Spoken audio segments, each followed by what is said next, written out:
Hey everyone, welcome to the Discussion May Cry podcast, your source for all things Devil May Cry, whether it be news, information, speculation, and so much more within the DMC universe. I'm joined by my co-host, Fallen. How's it going?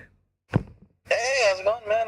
I'm doing pretty good today. Yeah, obviously Gamescom was this week, and we got tons and tons of new information and gameplay from Devil May Cry 5. Yeah, we're just gonna run down all the topics from Gamescom, all the news that came out, the release date, and all our thoughts on the trailer and the gameplay. We'll start off with the trailer. We'll give our general thoughts on it, and we'll delve a little deeper, break down some of the stuff. Yeah, Fallen, what do you think about the new trailer that we got for Devil May Cry 5? Does it get you more excited for this game? Oh, hell yeah, it does, man. I mean, sure, I'm not gonna lie. I feel a little confused at times whenever I hear Ichigo's voice coming out of Nero, but damn if I don't get hyped with all that gameplay. I mean, a laser arm? Who would have Yeah, thought? I didn't see that coming. yeah, exactly. Like I've been critical about Nero in the franchise, but holy shit, the gameplay looks fucking incredible, and they did a great job with the trailer. And obviously, one of the big parts of the trailer was the ending when we get to see Dante finally. What do you think about that? Well, we got to see Dante dual wielding motorcycle. Yeah, What I want to know if that's gonna feel like fighting with Cerberus, or if it's gonna have a different feel to it, yeah, like as far as weapons go. yeah, absolutely. It just gets me more excited to see more of Dante because once the trailer ended, it was a great tease. It's like holy shit, I want to see more of this. I want to see more of Dante because that was easily the best part of the trailer. And yeah, also like, what are your thoughts on the whole? I guess the environment. It's pretty dark, not like the reboot where you see a lot of color. That definitely stood out to me. I feel like the environment and the whole color palette is very reminiscent of the older games. Yeah, Because if you remember back in DMC3, it was basically nighttime almost the entire time, and despite the fact that in the trailer we can actually see that it looks to be either sunset or sunrise, it's still a very dark area, which I think that's a good sign for the direction that they're going in as far as storytelling, as well as the what we're going to encounter as far as enemies go.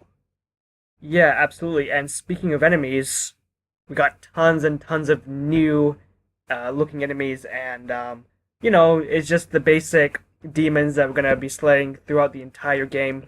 But yeah, I'm excited. There is some DMC influence. You can clearly tell, or is it just me? No, you can definitely tell. I mean, if you just take a look at Nero's design, that's almost a direct rip of DMC's Dante. Yeah, Like, let's be honest. You put them side by side, they're basically the same edge lord. They're torn from the same mold. yeah, you're not wrong there.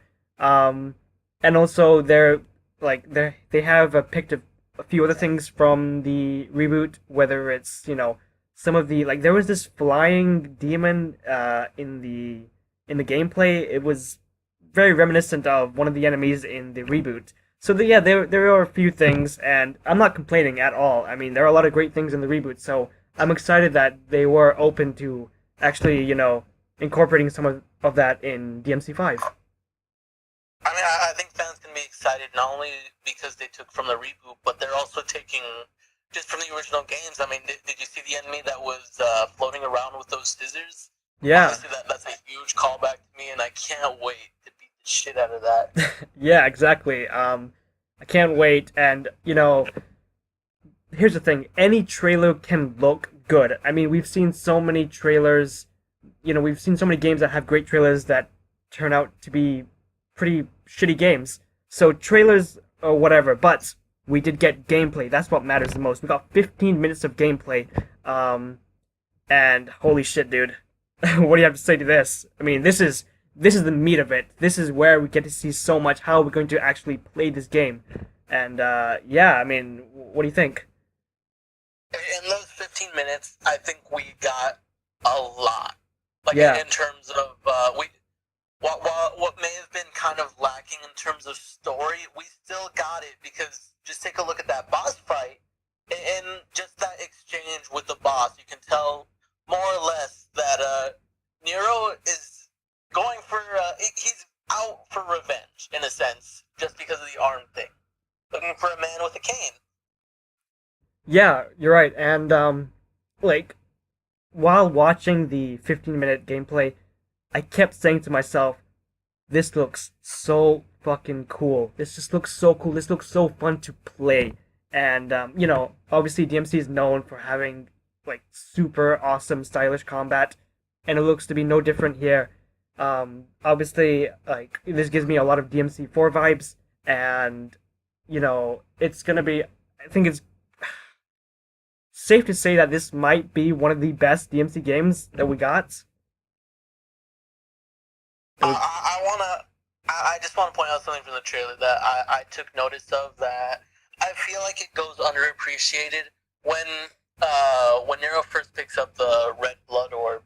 yeah, If you take a look at that design, it looks like it's in the shape of a devil's head.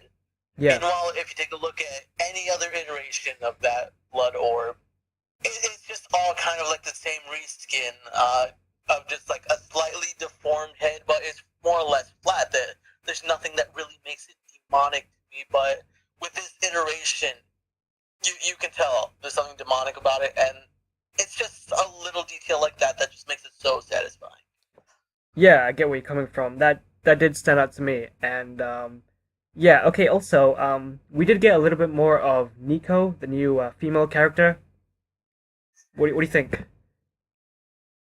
I think she has a lot of potential in terms of being a character. Like, I feel like when it comes to upgrading, you're gonna have to go to Nico. Like before, you would go to the statues, but Yeah. this time, you're probably gonna get to have a bit of a look at how these weapons are upgraded. Like, as far as Nero's story goes, like we might get to see some new additions to the Red Queen. The Devil Breaker is definitely gonna get some new nice little add-ons. Yeah, I'm still mixed on Nico. I don't know. I mean, the accent kind of throws me off. It's like, will somebody really have that accent in this world? I don't really know, but I like her look. She looks pretty badass. And yeah, she's gonna probably be essential to the story and obviously to Nero. So I do have hope for it, but I don't know. I'm still skeptical. I mean, do you feel the same, or is it just me? I'm not feeling skeptical on it. I feel like Devil May Cry has always been really good when it comes to characterization, whether it's male characters or female characters. The thing is, you can always rely on DMC to make a female character that is not only strong, but she looks damn good being strong as fuck. Uh, you're not wrong about that. And yeah, okay. So in the gameplay, like you said, we did get to see the boss fight. This is our first time seeing the full boss fights, and like this is one of the earlier bosses.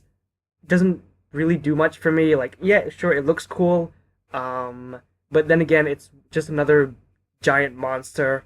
I'm sure there's gonna be tons and tons of better bosses in the game, but for this, it was fine for me. I didn't really take much away from it. What do you think?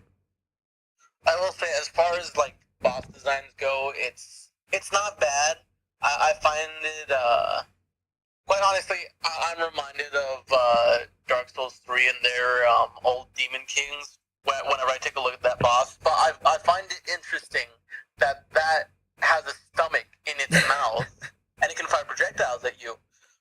But during that boss fight, the thing that I took notice of was the destructible environment and how, Yep. as you progress through the boss fight, like the level that you were playing in changed as you went along, and it wasn't based on what most games would do and have like multi levels of a health bar. Instead, it was just one seamless health bar, and once you hit a certain amount, the stage changed, and it fit. It made it sense, like if it was a fluid fight. Yeah, absolutely. That obviously stands out. This is the first time we've had something like that in the franchise, I believe. And this is a great addition to the franchise. It just makes the bosses more fun, different, unique, and yeah, it's like I said, it stands out from the other games. You gotta make it new, right? You gotta um, I guess you gotta make it more fun as well. So I definitely like that. I can't wait to see more of that. And this is like I said, this is one of the earlier bosses too. So to have more of that in the game just gets me more excited. Right. There was that article a few weeks back that said that DMC 5's boss battles were going to be huge on Right, a humongous scale. A lot of people probably thought like, oh, we're going to be fighting like Mundus. tower-sized monsters and shit. But I think they're going to focus purely on a mixture of the boss size as well as the environment around, because if you mix both of those together, it's still a humongous fight without the boss being gigantic. Yeah. So it's like you're taking up so much space, I guess, which is why you can say the scale is so fucking large for a lot of these bosses in this game, which I'm not complaining about at all. It's gonna be a lot of fun. So yeah. The thing is, this just gets me more excited to see more bosses in this game, and you know, for me, I prefer more of the bosses like Virgil, where he's not huge. He's just like a one-on-one personal battle. But some of these, they're fun. Like, there's nothing wrong with them. Um, so yeah, I can't wait for this. And also, speaking of can't wait, we do have a release date for this game. Finally. I almost said release date. And that's March 8th, 2019. Okay, so here's the thing. With video game release dates, it doesn't really mean much. We constantly get video game delays on these AAA games, so as much as I want to get excited for it, I won't be surprised if it gets delayed. I will say I will be hyped all the way up until March 8th, but if they feel that they need to delay it, that is fine with me, because if they're delaying it so that they can give me the most polished game they can possibly give me, I am fine with that. Delay it until 2020. I will say that extreme position. I completely agree with you. Like, just because it gets delayed, that doesn't mean it's a bad thing. It means like, oh no, that just means they need more time to polish this game. They need more time to work on this game and make it the best they possibly can. So if they do delay it, completely fine by me. But I just don't think people should get too excited yet. I think we should get closer to the release date. I mean, do you remember Watch Dogs, the first Watch Dogs game? It was like a month before its release and it got pushed back like several months back. So anything can happen. I mean, I hope that's not the case here, but it's possible. Let's not use Watch Dogs as an example. That wasn't the greatest release. True, but it is like not just Watch Dogs. I mean, Uncharted or the Batman Arkham game, or like there's tons and tons of examples, and even recently, Shadow of War. So I don't know, Kingdom Hearts. So I think like if I had to guess, if I was a betting man, I would suspect that the game will come out on March 8th. But at the same time, I will not be so surprised if it does get pushed back even a few weeks. So We should really have a running bet going amongst our fellow podcast people. See if anyone's right in this bet. yeah, we should work on that. I'll be have to make my bet. I'm gonna say it's gonna get delayed by a month. Oh, all right. I'm placing my bet now. All right. I'll stick with March 8th. I think we'll keep March 8th. But yeah. Okay. So speaking of March 8th, what do you think? I mean, it's not a summer game. It's not a fall game. Beginning of the year. It's had a very interesting time. It's a game definitely to open the year with, but with 2 months into the year, and then the game comes out in the third month, it's an interesting move. But I feel like like if they waited any longer, the hype train would eventually die out by then, and it wouldn't have as great a release. I feel like they're waiting the perfect amount of time to release it, and then it's being released on a Friday, of course. So whoever wants to play it during the weekend, hey, feel free. Binge that shit. DMC Devil May Cry that got released in January, right? So this isn't this isn't crazy to think that it's coming out in March. So is this currently your most anticipated game for 2019? Oh, it is certainly one of them. Like it, out of all the games they're releasing 2019, that's the one that I want to put my hands on first. That's the first one I want to play. What about Kingdom Hearts? Finally. Kingdom Hearts 3, Resident Evil 2, and what was that other one? There's that Japanese game that's releasing. It's by the people who made Dark Souls. Oh yeah. Either way, I want to play all those games too, and but Devil May Cry has me the most hyped. That's what I want to get my hands on first. Yeah, for me it's still Kingdom Hearts 3 just because that game got, announced in 2013. So it's been feels like it's been longer. And you were talking about the hype potentially dying out if they waited any longer. I don't know about that. I mean, I'm surprised by how many people actually watched the gameplay and the trailer. Like, people are talking about this much more than I thought, and it's like, oh yeah, the DMC fan base is huge. It's just that, I guess a lot of people just seem to forget that because, 2014, 15, 16, 17, like, there was just nothing when it comes to Devil May Cry. And now we're finally getting all this hype, and we're finally getting a brand new game. So I guess it's just great to see the fandom come alive, and holy shit, the memes have been great. I'd say it's a fair shake that a lot of people probably underestimated the kind of return that Devil May Cry 5 would have come back to, because after DMC Devil May Cry, a lot of people were kind of left divided on that game, especially amongst the fan base. You and I thought the game was alright. Meanwhile, More than alright. They would disagree with us and have our heads hanging. Yeah. But as dank as those memes are, I feel like a return to the old series was something that we all could agree on that we wanted.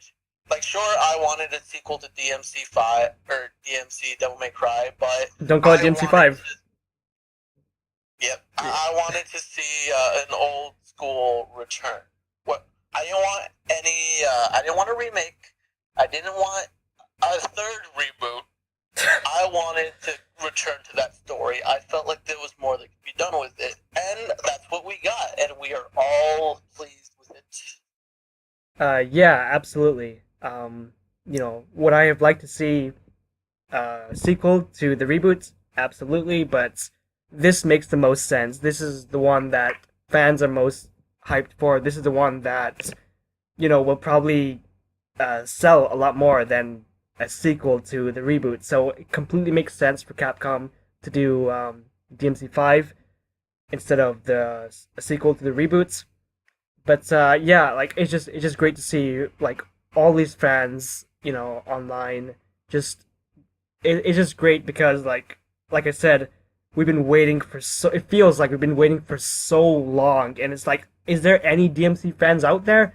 And there is. The gameplay has got more than 1 million views, and the trailer on different channels have got almost 1 million views. So it's just great to see, and a lot of people are hyped for this. A lot of people are hyped for this. This is going to be one of the biggest games of 2019, and also at Gamescom, this was apparently like the demo had one of the longest lines throughout the entire Gamescom. That's crazy. I mean, if you wanna take a look at just the pure passion Yeah. that the fan base has, you can take a look at either that line or you can take a look at that video that you posted arguing in favor of DMC's Dante. Yeah. It's proof that no matter how much time passes, Devil May Cry fans fans are going to be passionate. They are going to be hyped. They are going to be ready to tell you that your opinion's wrong too. Yeah, absolutely. And also, there was an interview recently with Game Informer during Gamescom week. We'll post all that in the description below so you can check it out for yourself. We're going to be talking about the important points in that article. And one of them is that there will be different types of Devil Breakers available to the player. What do you think? I mean, because in DMC4 we only had one, and now there looks to be more, and we saw gameplay of that. So I definitely find it interesting as far as the various types, like based off of a very early, or based off of the, I want to say initial trailer when we saw Devil May Cry 5. It looked like there was a type of stun Devil Breaker that Yeah. it shot out some kind of electricity, which I thought was interesting. Yeah. I thought we were only going to get one type, but showing that there's going to be multiple types, I'm wondering if, because upgrading weapons is a staple of Devil May Cry. Right. So that makes me curious, these Devil Breakers, they're consumables basically. Is there going to be a way to upgrade so that these consumables last longer perhaps, or the damage that they do can be more devastating? Like there's the fact that you can stick them on enemies and then have them detonate. Can you have bigger yield from that blast? Yeah, and you know what this means. The combos are going to be insane! Oh, it's gonna be insane for sure. The part that I am curious on is that there can be a point where you are left with just one arm. Yeah. For a lot of people, I feel like they might become reliant on the Devil Breaker for their combos. Is that going to hurt them if they're left with just the Red Queen and the gun, or are they going to have something for that, something to kind of remedy that? Because the combos, the Devil Breaker brings a lot of things to the forefront that you can do with that, but making them limited also kind of takes away from that. Yeah, and we've speculated about this before. Like, do you think Nero will get multiple devil arms, or will it just be Dante? I think it's safe to say that Nero might get multiple devil arms. I mean, with Dante, we've already seen that he's still got his classic sword, the Rebellion, and Yep. he's got that badass dual-wheeled motorcycle, which, motherfucker, I am hyped for. But Yeah. it's all a matter of how deep is that arsenal going to go, given that you've got 3 playable characters. Yeah, right. And all three of them are most likely going to be played very differently, which is a good thing. It just adds variety, and it distinguishes all three characters. So, one thing I'm also wondering is, as far as the 3 playable characters gonna go, are we gonna see something similar to Resident Evil 6, where you could play each individual story, and that's its own story that interconnects with the other ones? Or is it gonna be one linear story, and in one section you're gonna play as Nero, another section you're gonna play as Dante, another section you're gonna play as V? I want to know how they're gonna go about that. Yeah, I think that the first section will be Nero, then we'll get to Dante, and then potentially V, and maybe I guess we can have some crossovers. I'm not entirely sure, but I think will end with Nero. I mean, it has to, right? I mean, given that he's got top billing in this Yeah. game, I think it's safe to say that if it goes for that linear story, we're gonna end the game playing as Nero. Yeah, and If also we don't, then I feel like that's gonna be a big shocker. But DMC5 is aiming for a very emotional story, and if you give us another perspective from that, it could affect that emotion. yeah, I was just going to bring that up, the emotional story, because in an interview, we'll also put that in the description below. I believe it was a few weeks ago, that the director of the game, he did talk about DMC5 having an emotional story. And, when you hear that, it's most likely tragedy or, like, death. So, as much as I hate to say it, our boy Dante, he may be done. And, like, Nero probably will be the one to save the day at the end of the game. So that's how I think it's gonna go. What do you think? You want to place your bets on that? Because I've got several pieces of speculation. Oh, go ahead. Yeah, all right. So that, if it goes the way that you're saying, how I feel it's gonna go is, it's gonna be a fight between Nero and Dante. It's gonna be that rematch that we've all been waiting for. Given that they've had a few years to, fight a little bit more, become more experienced, it's gonna be the rematch. The rematch is gonna get interrupted by maybe a final boss or just another boss.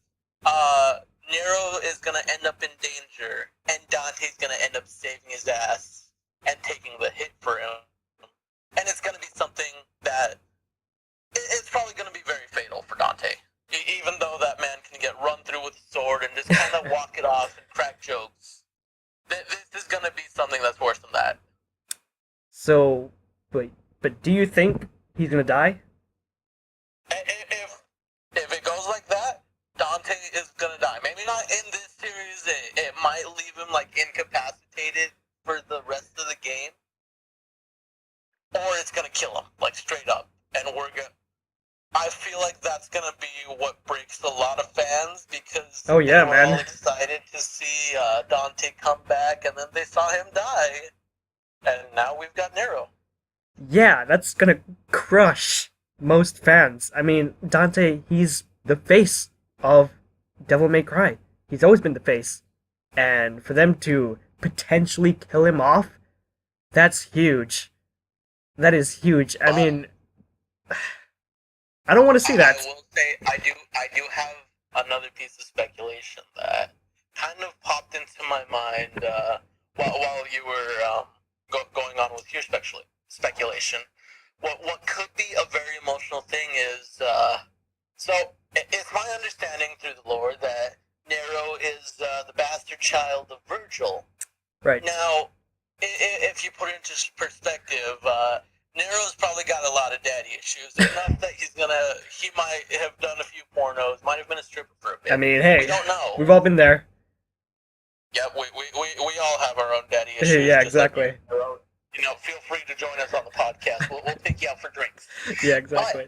what I think may happen is, assuming that V isn't Virgil, or even assuming that it is, I feel like we might get some father-son moments between Virgil and Nero, which is gonna touch all of us. Like, Yeah. we're either gonna see some kind of reconciliation, or we're gonna see Nero saying "fuck you" to his dad and being his own man. Is he going to kill V/Virgil? Well, he's either gonna. I mean, he's definitely wanting to do that, but Yeah. it, But will it happen?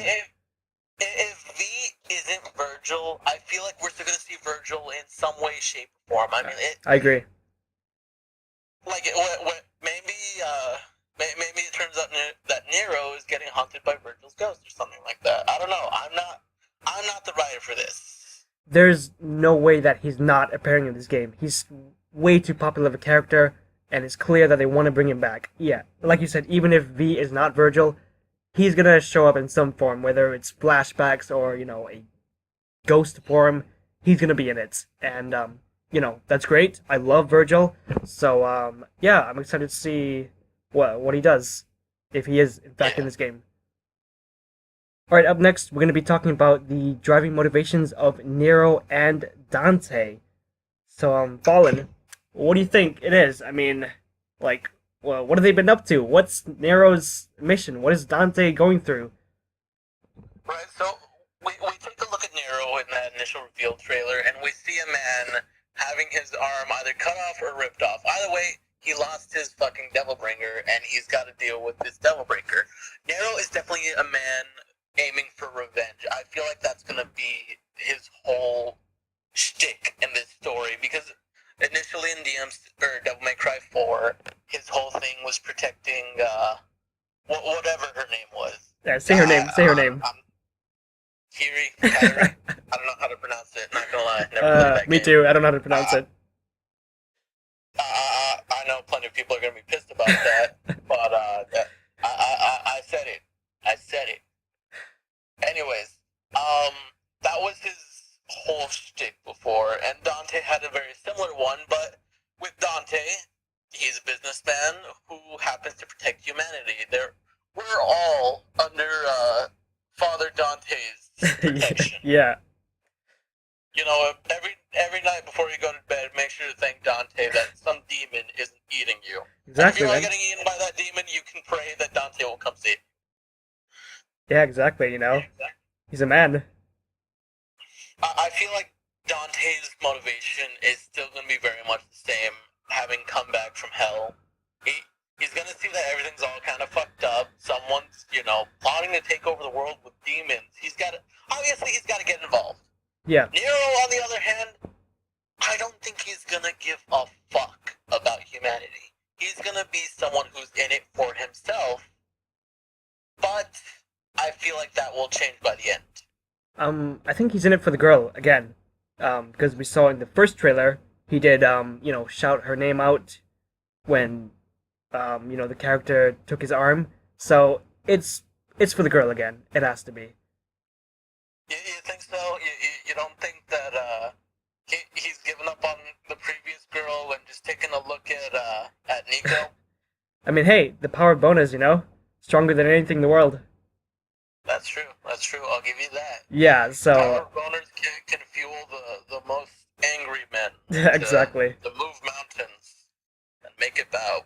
Yeah, because that was a driving force of DMC4 for Nero. That was the only thing. It was for the girl. It was to protect and save the girl, and it's most likely going to be the same here. Whether she's kidnapped or in trouble or whatever the case may be, his mission will probably have to just be to save her. And I hope they give more to Kyrie. I believe that's how you say it.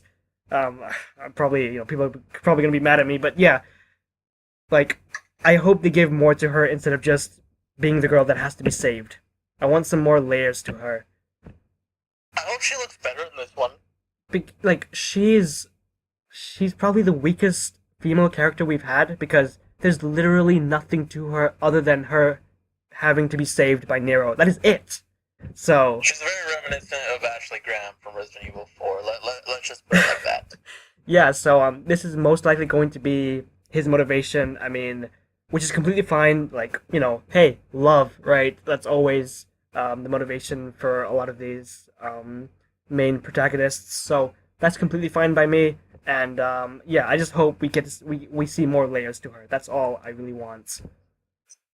You think we're gonna see any little baby Neros running around? Maybe they'll give us a scene towards the end. Like how they wrap up this whole thing. Like maybe they flash forward, like a few years. I've got a good curiosity, real quick. How old was Nero in DMC4? I'm not sure at the top of my head, but pretty young. Yeah, he seems rather young. Yeah. I don't think they ever released his age. Now, in DMC4, I take a gander that Nero is between maybe 18, 20? Yeah, probably.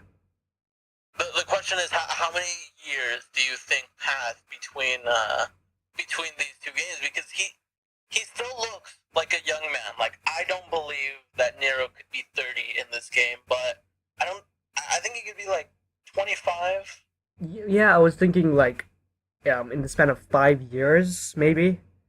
I think that's 25. I could definitely see Nero thinking about. Because if we take a look at the area that he's in when he loses his arm, it seems like some kind of garage. Right. Kind of like he's settled down and made his own business. Yeah. And that's not to forget that Devil May Cry is Dante's business. And we see that logo in a neon sign. on Nico's van. Right.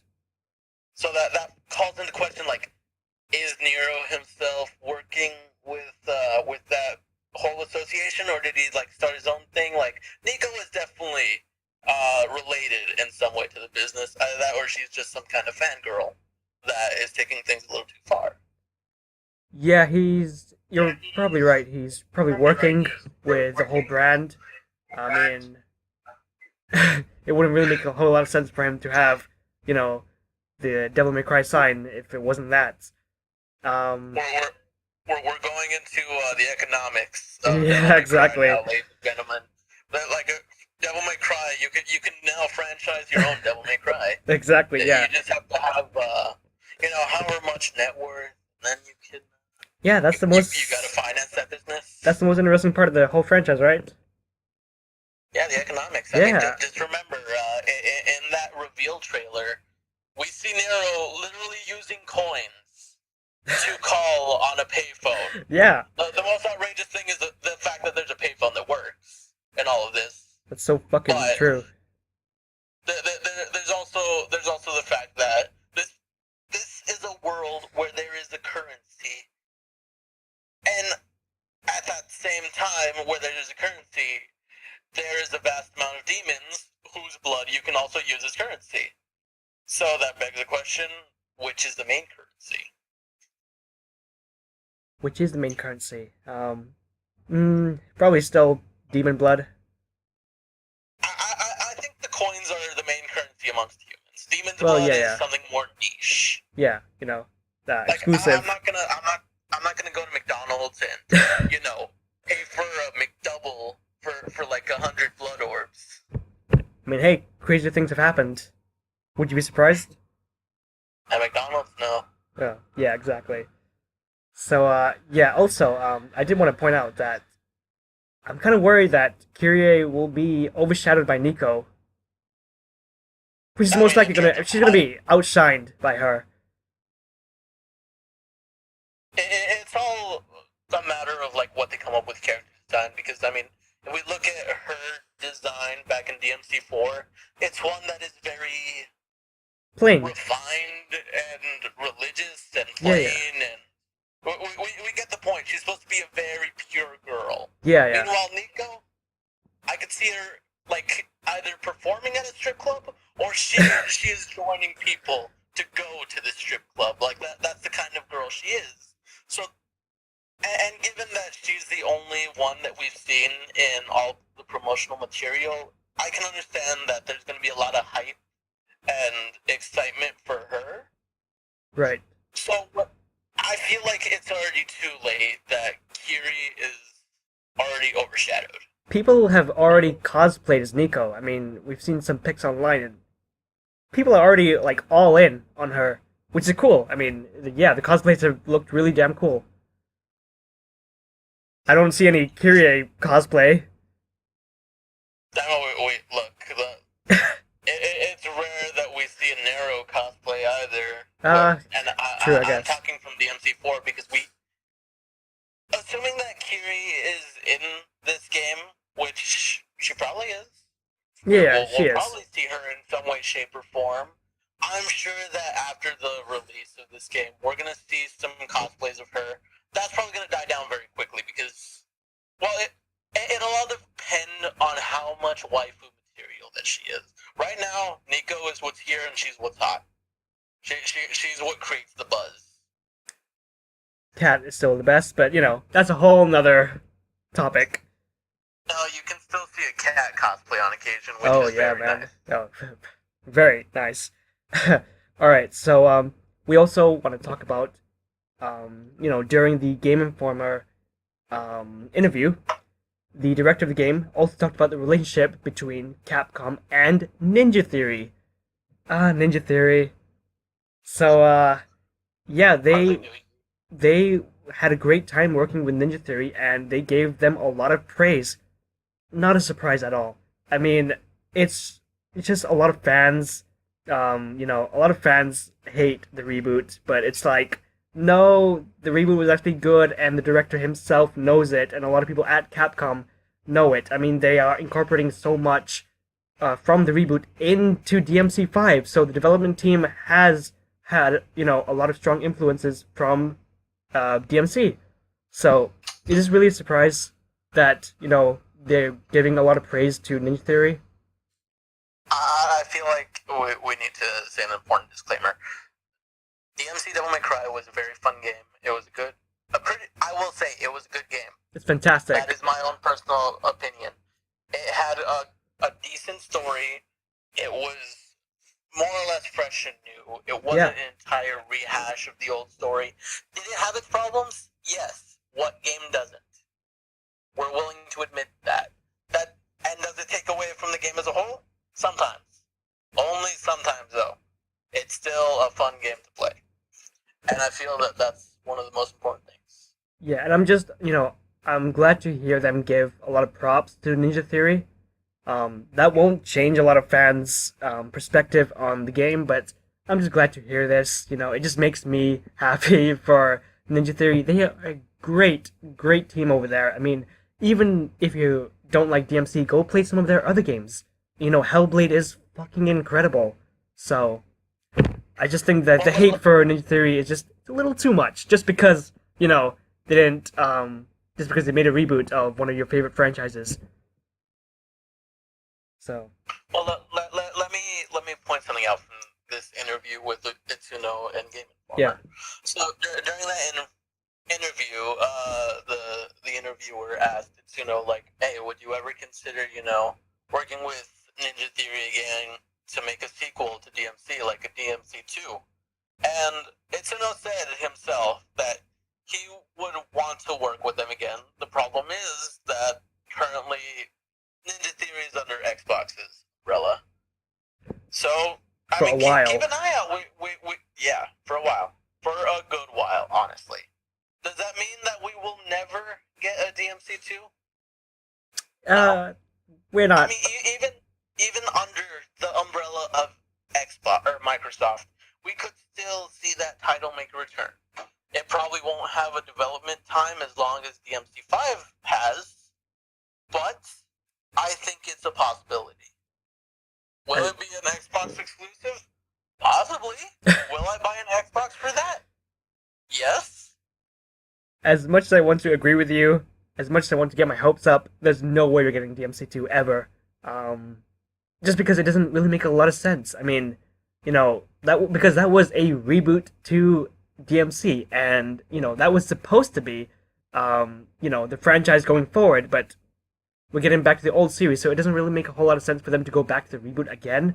And so I would love a DMC sequel. Unfortunately, I just don't think it's ever gonna happen. But I can see Ninja Theory working with Capcom in the future. That I can see, on another project, or maybe on another DMC, maybe a spin-off game or something. But a full-on sequel, I don't think is gonna happen. Well, let me put it to you like this: like, when it comes to developing games, it takes studios a long time. Years. And it years. When it comes to one single franchise, it helps to have multiple studios working on it. I mean, just take a look at the Call of Duty series. While many people can agree that Call of Duty is trash, It's the greatest franchise of all time. right? Yeah, totally. I'll say that it came back with World War II. I'll say that much. You actually got World War II? Yes. Hey, I'm here no laughing. You can fight me. I mean, But hey. let's take a look at that franchise, for example. That's a fairly decent one, despite how many people feel about the games themselves. They have Sledgehammer Games working on that game, as well as Treyarch. Yeah. And so they can meet their, they can have a game released every year because of that. Right. Which helps them out a lot. Yeah, and also... Why? Because they can extend their development cycle to 2 years. Hell, if they introduced a third developer, they could extend it to 3 years and have the games more polished. Yeah, absolutely. So, I can see Ninja Theory working on DMC again, just not the reboot. Like I said, a spin-off.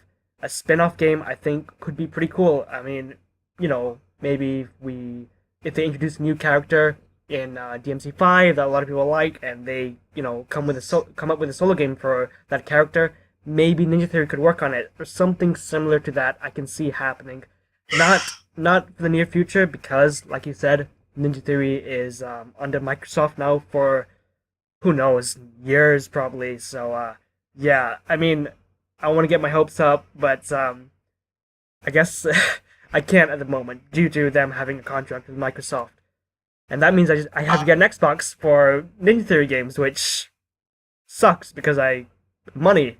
But hey, what are you gonna do? I'm gonna say this. This is highly unlikely, but if anyone from Ninja Theory and if anyone knows it's Uno-san, feel free to prove Mr. Cool wrong over Yeah, here and prove you're right. I will be happy. I will repay that. I will buy the game day one. I will pre-order it. I'll get the collectors, the deluxe edition. I would get everything. If you release a special edition Xbox or PS4 with it, I'll buy it. I will help fund this game. Do I have the money to do it? Fuck no. But I will fundraise, goddammit. I will resort to e-begging. Do not tempt me. Yeah, we need DMC2, even though it's probably never gonna happen. But hey, we can dream. So I found something interesting during this interview. That there was the question of whether there would be a female protagonist when it came to DMC. So Itsuno commented that they never announced whether V was a man or a woman. Now, we're assuming that V is a man. We're also largely assuming that it's Virgil. But I want you to think about it like this. That is further fueled by the fact that in that 15-minute gameplay trailer, when Nero talks about V, like actually we're assuming that he's talking about V. It's pretty likely. He says a man with the cane. So that's kind of like selling it that it is that V is gonna be a man, but we could end up being surprised, and it turns out that V was a woman all along. Who would V be? Fuck if I know. I'm pretty sure V is a man. This is probably just a thing to throw people off and just get them speculating more. I mean, like we've already seen, a small clip of him or her in the first trailer. So I'm pretty sure this is a man. But hey, who knows? We'll just have to wait and see. I wait and see, I guess. I mean, there's always that speculation. I mean, we're like, I'll say that we're 95% sure that V is the man. There's that 5% sure, or that 5% that you always keep there, just on the small chance that you're wrong. But like you were talking about with the whole female protagonist, that's what I was alluding to. Like, what if we have a spin-off game with Trish? That could be really fun. That could be something new, and hell, I'll buy it day one. With Trish, what kind of devil arms do you think we would get? That I feel like that would be interesting. Oh, Yeah, the weapon that she uses is pretty badass in and of itself. yeah, and they can go crazy with the story because it's a spin-off. It's Trish doing her own thing. So I definitely would love to see that, or something similar, or another female character having that. I think we're probably going to be getting a female protagonist in the future. A main female protagonist in this series. I definitely think that's a big possibility. So, and the director is just teasing it right now. So, it's always possible. The question is, do you think we're gonna see Trish your lady in DMC5? Absolutely, yeah. Like Virgil, they're way too popular not to have in the game.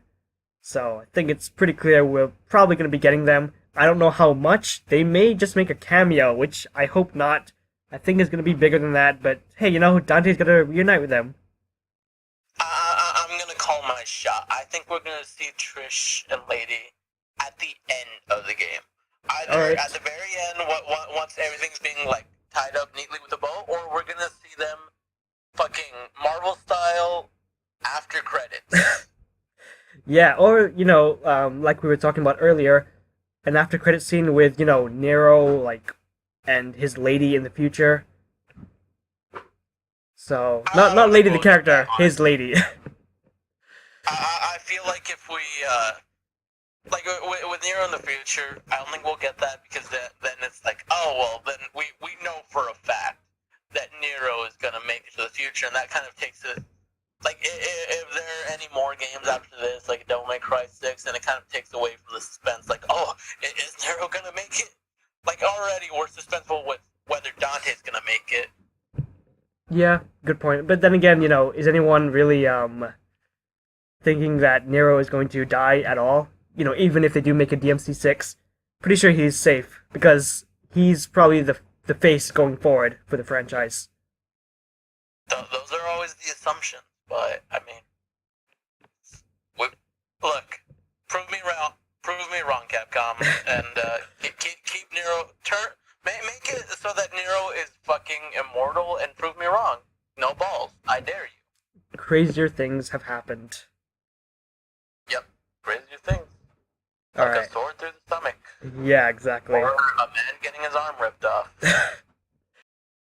All right, so hey, we've had tons of interesting discussions today. We had to wrap up all the Gamescom stuff because there was a lot, and there's gonna be a whole lot more. So yeah, tell us what you guys think about the first episode of the Discussion May Cry podcast. This is still a work in progress. We have a lot to work out, and also one of our co-hosts wasn't able to make it today, so we're definitely figuring all this out. I apologize if the audio isn't as good as it could be. That will change, hopefully, in the next few weeks. But yeah, like I said, all the interviews and the videos and everything else that we referenced will be in the description below. So check it out for yourselves if you want to. And yeah, so Fallen, any last words? All I have to say is remember to keep an eye out because we're the only official Devil May Cry podcast there is out there, and you can quote me on that one. I've looked. I've made sure. And not just that, there's not really a whole lot of DMC YouTube channels in general that just cover DMC news. So, we're really hoping to be the ones that can do that and to give content for. And that's the thing, we want to expand and we want to put out a lot of content in regards to Devil May Cry. So I hope all you guys stay tuned and subscribe for all that stuff because there's going to be a lot more news in the next few weeks and a few months leading up to Devil May Cry 5. So we're all excited. And yeah, make sure to like and share with anyone else that you know that likes Devil May Cry. It would really help us out. So yeah, I mean, I guess that's really it. Tell us what you know. Tell us what you think about the first episode, and we'll catch you next time.